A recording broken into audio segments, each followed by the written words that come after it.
And ఇంకొకటి నేను వింటూ ఉంటాను వినోద్ గారు, తెలుగు వాళ్ళకి ఇండస్ట్రీలో ఇంపార్టెన్స్ లేదు, వాళ్ళని పక్కన పెడతారు, పక్క ఇండస్ట్రీ వాళ్ళు మాత్రమే తెచ్చుకుని, అంటే పొరుగింటి పులకర రుచి అని అంటారు చూసారా, అవునవును. వింటానే ఉంటారు. అవునవును. సో ఆ రకంగానే నడుస్తోంది ఇండస్ట్రీలో అని నేను వింటూ ఉంటున్నా చాలా ఈ మధ్య, ఇప్పటి నుంచి ఎప్పటి నుంచి అది వింటున్నా, మీరు వినే ఉంటారు చూసే ఉంటారు, ఏమంటారు మీరు దీని గురించి? అంటే అది కొంతవరకు నిజమే అవుతుందండి. ఉమ్. అంటే నిజమే అవటానికి కారణాలు కూడా కొన్ని ఉన్నాయి. అంటే ఇప్పుడు మీరు యాక్సెప్ట్ చేస్తున్నారు తెలుగు వారికి తెలుగు ఫిల్మ్ ఇండస్ట్రీలోనే ఇంపార్టెన్స్ ఇవ్వట్లేదు అని, నెక్స్ట్ మీకు చాలా నెగిటివ్ కామెంట్స్ వస్తాయి. కొంతవరకు నిజం అంటున్నాను, కొంతవరకు నిజం యాక్సెప్ట్ చేస్తున్నారు అదే అంటున్నా. నేను యాక్సెప్ట్ చేయరు. ఎందుకు కూడా నేను చెప్తా, ఎందుకు కూడా చెప్తా. ఇప్పుడు ఏమవుతుందంటే అండి, అన్ని పాన్ ఇండియా మూవీస్ అని తీస్తున్నారు.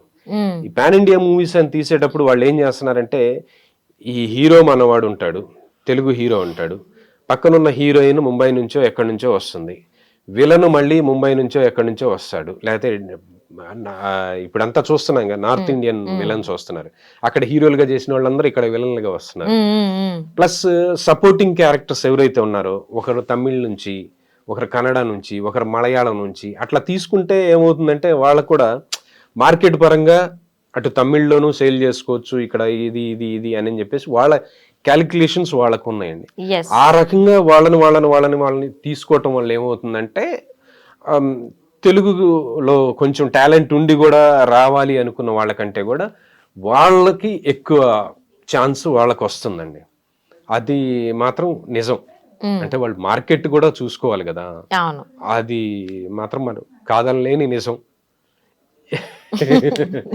ఇక అమ్మాయిల విషయంలో వచ్చేసరికి, అంటే హీరోయిన్స్ విషయంలో, హీరోయిన్స్ మరి వాళ్లే వస్తున్నారు వీళ్ళెందుకు రావట్లేదు అట్లా అని చెప్పేసి అంటారు.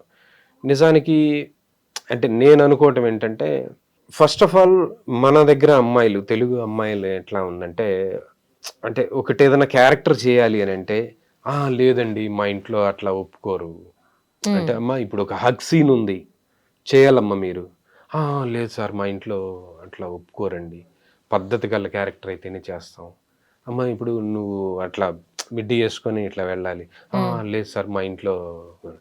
మరి చూసేదన్నీ అట్లాంటి సినిమాలే. ఇప్పుడు వస్తున్న ట్రెండ్ అంతా ఎట్లా ఉన్నారు, ఇక్కడ దాకా మిడ్డీలు వేస్తున్నారు, స్లీవ్లెస్ వేస్తున్నారు, ఏదో చేసి ఆ హీరోయిన్ ని అట్లా గ్లామర్ డాల్ లాగా చూపిస్తా ఉన్నారు. మన వాళ్ళు ఏంటంటే ఇంకా సావిత్రి గారి కాలం నాటి స్టైల్ అయితేనే చేస్తాం, సౌందర్య గారి లాగా అయితేనే చేస్తాం, ఈ టైప్ లో ఆలోచిస్తా ఉన్నారు. ప్రజెంట్ అలాంటి రావట్లేదు కదా, మరి మనమే చూడట్లేదు కదా. కానీ చాలా మంది ఏమో తెలుగు అమ్మాయిలకు అసలు ఇంపార్టెన్స్ ఇవ్వట్లేదు, కానీ పక్క ఇండస్ట్రీ వాళ్ళే, అంటే ఆల్రెడీ అంటే లైక్ ఇక్కడ ఉన్న వాళ్ళు పక్క ఇండస్ట్రీకి వెళ్ళి అక్కడ సక్సెస్ చూసి ఆ సక్సెస్ మీట్ లోనో ఆ ఇంటర్వ్యూస్ లోనో చెప్పినటువంటి మాటలే ఇవన్నీ, అక్కడ మాకు అంత ఇంపార్టెన్స్ ఇవ్వట్లేదు, అందుకే మేము ఈ ఇండస్ట్రీకి వచ్చి ఇక్కడ మాట్లాడుతున్నాం, ఇక్కడ సినిమాలు చేస్తున్నాము అంటున్నారు. ఎక్కడ సినిమాలు చేస్తున్నారు? వేరే ఇండస్ట్రీ. తెలుగు పుట్టిందంతా తెలుగు వాళ్ళే, బట్ పక్కన అది మలయాళం ఇండస్ట్రీ అవ్వచ్చు, తమిళ ఇండస్ట్రీ అవ్వచ్చు, సో అక్కడికి వెళ్ళి మేము సినిమాలు చేస్తున్నాం. వై అనేటువంటి క్వశ్చన్ వచ్చినప్పుడు మూవీ ప్రమోషన్స్ లో, సో బికాస్ అక్కడ మాకు అంత లేదు, ఇంపార్టెన్స్ ఇవ్వట్లేదు తెలుగు అమ్మాయిలు అని, మా వాళ్ళే మమ్మల్ని గుర్తించట్లేదు, కాబట్టి వీఆర్ ఇంట్రెస్టెడ్ ఇన్ యాక్టింగ్, కాబట్టి ఫిల్మ్ ఇండస్ట్రీలో ఉండాలి, కాబట్టి వి చూస్ దిస్ ఇండస్ట్రీ అనేది వాళ్ళ మాటలు. So what did you say? అంటే వాళ్ళ పాయింట్ ఆఫ్ వ్యూలో ఏం జరిగినాయి, ఎలా జరిగినాయి అయితే నేను చెప్పలేనండి. నేనైతే కొన్ని దగ్గర నుంచి చూశాను. ఎట్లా అంటే, అమ్మాయిలు ఒక షార్ట్ ఫిల్మ్ చేస్తారు, ఒక షార్ట్ ఫిల్మ్ అమ్మాయి బాగానే ఉంటుంది, ఒక షార్ట్ ఫిల్మ్ చేస్తుంది, నెక్స్ట్ షార్ట్ ఫిల్మ్కో ఏమో అడగగానే నేను షార్ట్ ఫిల్మ్ చేయట్లేదు సార్, నేను మూవీ అన్న ఇదిలోకి వెళ్ళిపోతున్నారు. అలా అని చెప్పేసి అందుబాటు రెమ్యునరేషన్లో ఉంటున్నారా అంటే, వెంటనే రెమ్యునరేషన్స్ ఏదో టకటక పెంచేసుకొని వెళ్ళిపోవటం అట్లా జరుగుతుంది. లేదంటే నేను ఒక సిచ్యువేషన్ చెప్తానండి మీకు. రీసెంట్గా ఒక 2 years బ్యాక్ అనుకుంటాను, రవిశర్మ గారని డైరెక్టర్ గారు ఉన్నారు, రేప్ డి అనే మూవీ చేశారు. ఆయన మూవీ చేస్తూ నాతోటి ఏమన్నారంటే, వినోద్ గారు, మన వినోద్ ఫిల్మ్ అకాడమీలో నేను ఫోటోషూట్ చేసుకుంటానండి, రేపు 8 o'clock వస్తాను, ఓకే అని అన్నారు. ఓకే సార్ రండి పెట్టుకోండి అని చెప్పేసి అన్న. పాపం ఆయన సెటప్ గిటప్ అంతా తీసుకొని కెమెరాలు, కెమెరామ్యాన్, మేకప్ అందరు సెటప్ తోటి 8:00 వచ్చి అక్కడ రెడీగా ఉన్నారండి. ముగ్గురునో ఏమో తెలుగు అమ్మాయిల్ని ఎంకరేజ్ చేద్దామని చెప్పేసి ఆయన పెట్టుకుందామని చెప్పేసి ట్రై చేస్తే ముగ్గురు అమ్మాయిలకి ముగ్గురు ఏదో ఒక సాకు చెప్పేసి రాలేదండి పాపం. దేనికి రాలే. ఒకళ్ళేమో నేను షూటింగ్ రాత్రి లేట్ అయిందండి, నేను వచ్చేసరికి లేట్ అయింది, నేను ఇంకా ఇప్పుడే రాలేను అని ఒకరు. లేదంటే నేను కొంచెం డ్రౌజీగా ఉందండి, పడుకొని ఉన్నానని ఇంకొకరు. లేదండి వేరే షూటింగ్లో ఉన్నాను, సారీ మీకు చెప్పడం మర్చిపోయానని ఇంకొకరు. ఇట్లా ఏదో ముగ్గురు సాకులు చెప్పేసి పాపం 11 గంటల దాకా ఆయన వెయిట్ చేసి చూసి చివరికి ఆయన ఏమన్నాడో తెలుసా అండి, తెలుగు అమ్మాయిలను పెట్టుకొని మనం ఏదో ఎంకరేజ్ చేద్దామని నేను ట్రై చేస్తే వీళ్ళు చూడండి అవకాశం ఇస్తే ఎలా చేశారో ఇట్లా ఉంటుందండి అని చెప్పేసి పాపం మొత్తం మళ్ళీ ప్యాక్ చేసుకొని వెళ్ళిపోయారు. 11:30 దాకా ఏమో చూసి నాకు భలే బాధ అనిపించింది. డెడికేషన్ కావాలండి, ప్రొఫెషనలిజం కావాలి. ప్రొఫెషనలిజం లేకుండా ఏదో రాగానే ఏదో ఒకేసారి హీరోయిన్ అయిపోతా, నేను బాగానే ఉన్నాను కదా, గ్లామర్గా ఉన్నా, లేకపోతే నాకెందుకు రెమ్యునరేషన్ కోట్లల్లో ఇవ్వరు, ఇట్లాంటివన్నీ ఆలోచించుకుంటే అంత తొందరగా రావండి.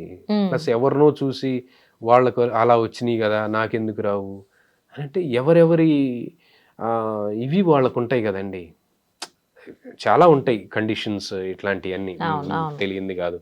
ఆ కండిషన్స్ని బట్టి మనం ఎలా ఉండాలి అని అంటే మనకు అనుకూలమైన సినిమా వచ్చినప్పుడు మనం రెమ్యునరేషన్స్ విషయంలో తగ్గిపోవటం కానీ, లేదనంటే కొంచెం బిల్డప్లు అవి లేకుండా జాగ్రత్తగా వెళ్ళటం కానీ అట్లా కనుక చేసుకుంటే ఆపర్చునిటీస్ చాలా ఉన్నాయండి. 18 years నుంచి 23-25 years ఏజ్ గ్రూప్ అమ్మాయిలు కావాలని ఇప్పుడు నన్ను రోజు ఒకరు అడుగుతుంటారు. హీరోయిన్లు ఇందాక కూడా వచ్చారు, ఒక మేనేజర్ వచ్చి ఆఫీస్కి వచ్చి హీరోయిన్ క్యారెక్టర్స్ కావాలండి, ఎవరైనా ఉన్నారా మన దగ్గర అంటే లేరు అని చెప్పేశారు. అట్లా ఉంది పరిస్థితి, నిజంగా లేరండి. వచ్చి నేర్చుకునే వాళ్ళు కూడా లేరు. ఇంకొక భ్రమలో కూడా బతుకుతున్నారు వాళ్ళు, మన వాళ్ళు. ఈ ఇన్స్టాగ్రామ్లో రీల్స్ అవి చేసేసి వాళ్ళకి ఫాలోవర్స్ వస్తూ ఉన్నారు కదా. ఇప్పుడు అమ్మాయి గ్లామర్గా ఉంది, బాగా డ్యాన్స్ చేస్తుంది, లేకపోతే ఇది అనగానే అందరు లైకులు కొడతానే ఉంటారు కదండి. లక్షల మంది చూస్తున్నారు, మనం పెద్ద సెలబ్రిటీ అయిపోయాం, ఇంకేంది తొక్క, మనం వెళ్ళి అక్కడ 4,000 5,000 రెమ్యునరేషన్కి మనం చేసేది ఏంది అన్న ఫీలింగ్లో కూడా చాలామంది వెళ్ళిపోతున్నారు. ఆ ఇదిలో నుంచి బయటికి రాలేకపోతున్నారు, అక్కడి నుంచి ముందుకు వెళ్ళలేకపోతున్నారు. అక్కడ నుంచి ముందుకు వచ్చి వాళ్ళు రియల్ యాక్టింగ్ కనుక చేయగలిగితే, అంటే ఇన్స్టాగ్రామ్లో ఎలా ఉంటుందంటే అక్కడ నుంచి సాంగ్ వస్తూ ఉంటుంది, వీళ్ళు ఊరికి లిప్సింగ్ ఇచ్చి ఇట్లా అనగానే అబ్బా ఏం యాక్ట్రెస్ దొరికిందండి మనకి అని కూడా కొంతమంది భ్రమపడతా ఉంటారు.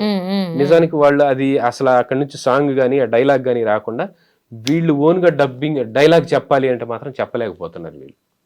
దానికి తగ్గ ప్రిపరేషన్ వాళ్ళకు ఉండట్లే, యాక్టింగ్ మీద ఏమాత్రం అవగాహన ఉండదు, వచ్చేస్తారు జంపు జిలాని. ఇది జరుగుతుందండి.